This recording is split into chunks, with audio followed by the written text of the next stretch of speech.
Rich Tarani. We're at the IT Expo Tech Super Show 2020 in Fort Lauderdale, Florida. Andy Thrice with us. He is with DeepSense.ai. Andy, how are you? Hey, Rich, how are you? Good, good. Thanks for having me on the show. Pleasure to have you. So what does your company do? I imagine it has something to do with AI, because you not only have AI in the company name, but you also have it in your last name, which is kind of interesting. Thank you. I hope I'm doing justice to that. So we at DeepSense.ai, we are what do I call it? Is a pure boutique AI consulting company. So we kind of work with customers to solve their business problems. So we're not just a pure technologist, even though we have about 60 or 70 high-level data scientists with real PhD degrees, but we specialize in solving real-world problems for the customers. At what point do companies, or should companies, come to you if they're looking to implement AI and they're just not sure what to do? Right. Great question. So it depends, right? I know everybody says that, but again, there are companies who are on the far end of the spectrum.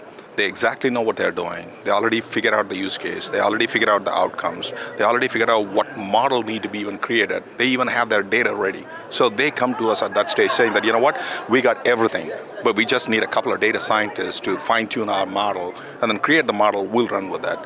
And we can work with that. We have some really high-level data scientists who can solve your problem, and then you can move on from there and integrate it into your product solution. But on the other end of the spectrum, there are companies that will come to us saying that, you know what, we keep hearing about this AI. We don't even know what it can do for us, what business problem it could solve. We could even engage those companies saying that, you know what, let's work with the executives first. Figure out, you know, what is the business problem that we can help solve, and where is your data quality, and then what we can do to solve those kind of things. So we could go from end-to-end spectrum overall. So what sorts of business problems have you solved in what industries? Across the board, if you look at it, it's our expertise. I would say probably computer vision is one, or machine vision as I call it, you know, and then we do a lot of predictive modeling, right? We do a lot of demand gen or demand forecasting rather, right? You know, to figure out where it'll come in. And then we have also done very researchy projects for some of the big name companies out here in the US when they're doing actual research projects, right? Then we get involved with that to solve some of the problems. So if you go to our website, you could see a lot of these big names, which I don't want to throw out here, but you can see some of the big names in there, and we're involved in research projects. You're allowed to give us a couple if you want. Okay, I would say companies like Google, L'Oreal, Intel, need to name some of those companies, right? So at the end of the day, when they come to us, some of these companies, like I said, they actually know what they're doing. They're like, you know what, I've already done that. I'm this close, but I need somebody to help me over the finish line. So we help them with that. But there are companies, matter of fact, I'm talking to one here at the conference. They came to us and said that, you know what, we collect a ton of data, right? We don't know what to do with that. Can you help us? And that's actually our sweet spot, because if you have at the end of the day, people think AI is magic.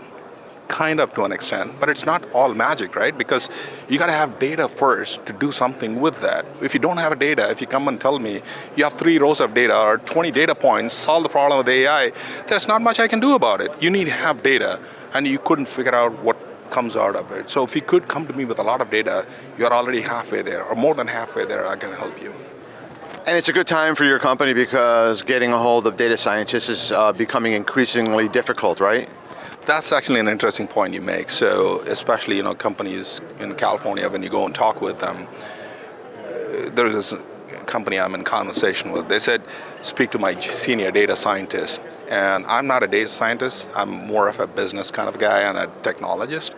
And then after like about 10 minutes of conversation with them, he knows a lot less than about AI than I do, or about models, or, you know, how to create them, how to infer them, how to do it in the edge. So I don't want to, you know, blame companies, but that's the talent pool that they have, especially when you have to compete in this such a hot market. What we do is that, you know, we want to work with companies to do more of a staff augmentation, even if it comes down to it, saying that, you know what, I want a real senior data scientist. When I say senior data scientist, I'm talking about people who have about 5 to 7 years of experience with a real PhD in data science, or in physics or statistics or mathematics, who can come and solve real world problems. That's what we specialize in. Excellent. How do people find you?